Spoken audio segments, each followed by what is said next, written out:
I would like to thank Kay Williams and the members of the Historical Society for inviting me to share some special memories with you. First, a special thanks to Josephine Lupo, the Riccardi family, and Zeb Montanelli for contributing some of their photographs, and a super thanks to Angela Biel for the very interesting film clip pertaining to the street festivals in our Italian community held many years ago. I was born and raised in the house I live in presently on Bonnet Place, which is at the very end of Zazzetti Street. Zazzetti Street was named in memory of an immigrant, Guglielmo Zazzetti, who gave his life in the line of duty during World War I. Most of my generation's parents are no longer with us, but they left behind memories, traditions, and ethnic roots. We are the second generation. Our parents migrated from different provinces of Italy at a very young age. Some came to America at the turn of the century, while many came during the first quarter of the century. Most of them came from small towns surrounding Rome, Naples, Sicily, and Calabria. Zazzetti Street was Waldwick's own Little Italy because of the fact that every house on the street was occupied by Italian immigrants and their young families. Some of my generation's fathers worked in gangs on the Erie Railroad, while some commuted to the Erie's terminal in Jersey City, where they worked in roundhouses. Here, the coal-burning locomotives were maintained and turned around to head north again. Then there were some fathers who worked at Dalebrook, better known as the Bleachery, in Hohokus, where the process of bleaching and softening fabrics such as muslin was done. Others were employed by the silk mills in Patterson known as Silk City. During the 1920s and early 30s, Waldwick had its own silk mill, the Catterman and Mitchell Silk Company, located on the corner of West Prospect Street and Wanamaker Avenue. There were many fathers who were carpenters, construction workers, landscape gardeners, bricklayers, and stonemasons. Most of these occupations they learned in their homeland.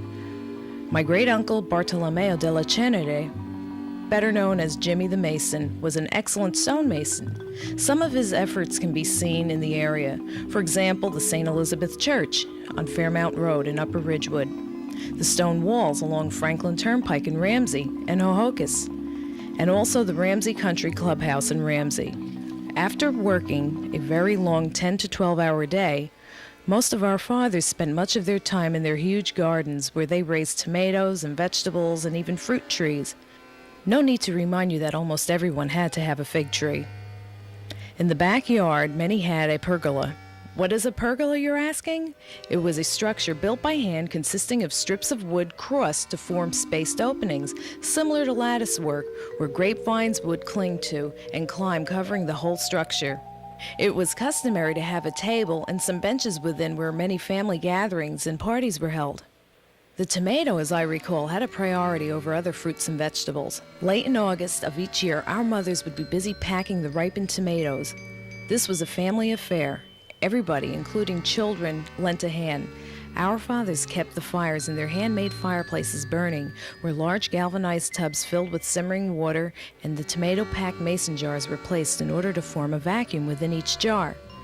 Most of our homes had a cool wine cellar, apart from the regular basement, where barrels of the wine were stored. A space was reserved especially for the preserved tomatoes, which were to be used in the months ahead for our tomato sauces for spaghetti, homemade ravioli, lasagna, pasta e fagioli, etc. Most of our mothers made their own pastas, gnocchi, tagliatelle, fettuccine. They also baked their own bread. Most of our mothers were handy with a needle and thread. Some worked for Vogue Needlecraft Company.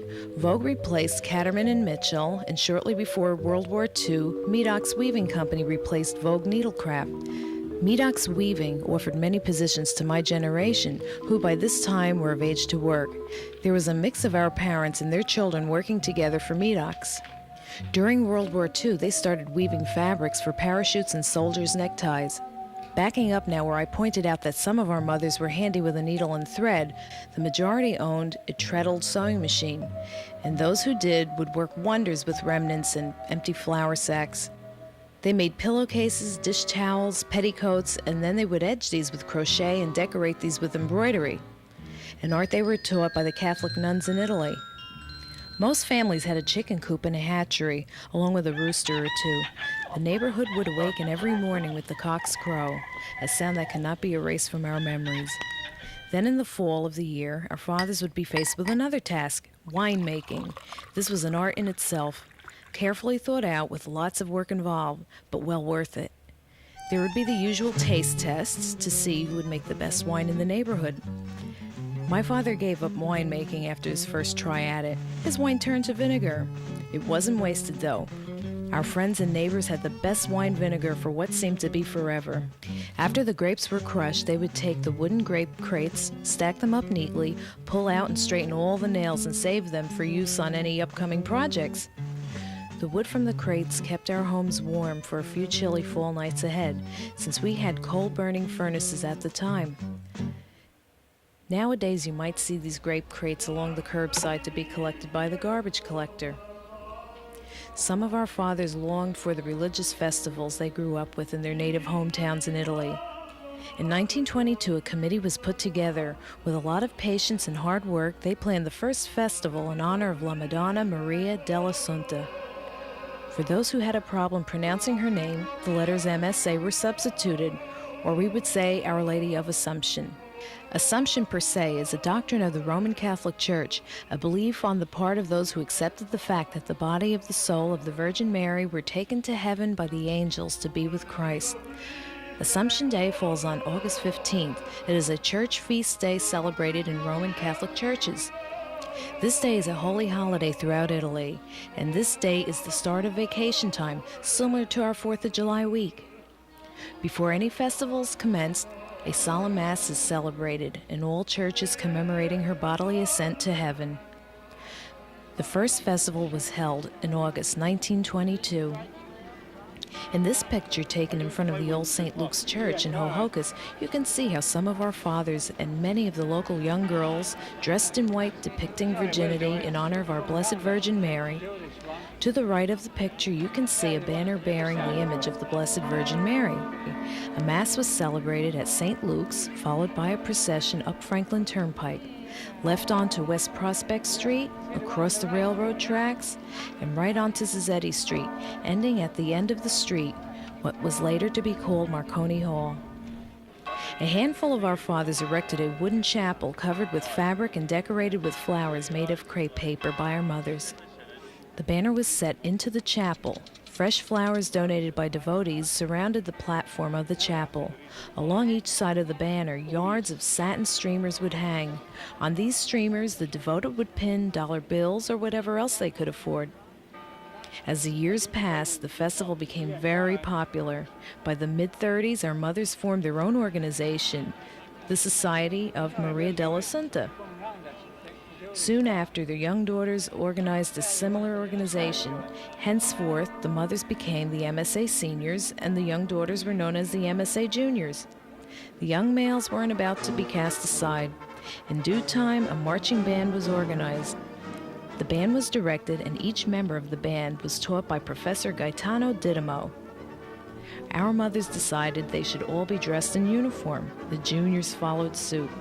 Our mothers wore light blue dresses trimmed with white, and they all wore white hats and blue satin sashes with a medal of the Blessed Virgin attached. The marching band was outstanding in both performance and appearance. Dressed in navy suits with brass buttons and caps trimmed in gold braid, the bass drum boasted who they were, the MSA Band of Waldwick, New Jersey. With each passing year, the festival grew in size and popularity.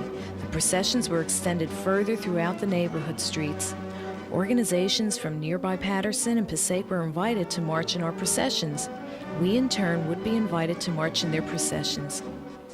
The banner bearing the image of the Blessed Virgin, flanked by the American and Italian flags, led the processions, followed by a team of white horses owned by a committee member, Antonio Biangardi of Wanamaker Avenue.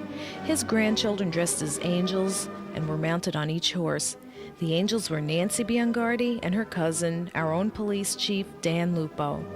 They were followed by the festival committee, the marching band, the juniors, the seniors, and all the members. As the procession marched through the neighborhood streets, it would make many stops along the way, in front of the homes of the individuals who would pin $1 or $2 on one of the many streamers hanging from the sides of the banner. The procession would last for several hours, and then it would return to Zazzetti Street. The banner would be placed in the flower-bedecked chapel to remain there for the rest of the afternoon and evening.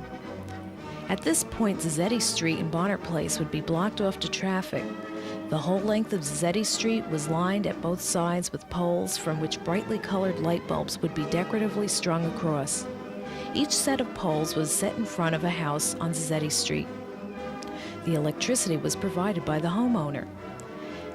At the windup of the procession, several aerial bombs would be sent up as a signal to let everyone within the blast's range know that the festivities had begun.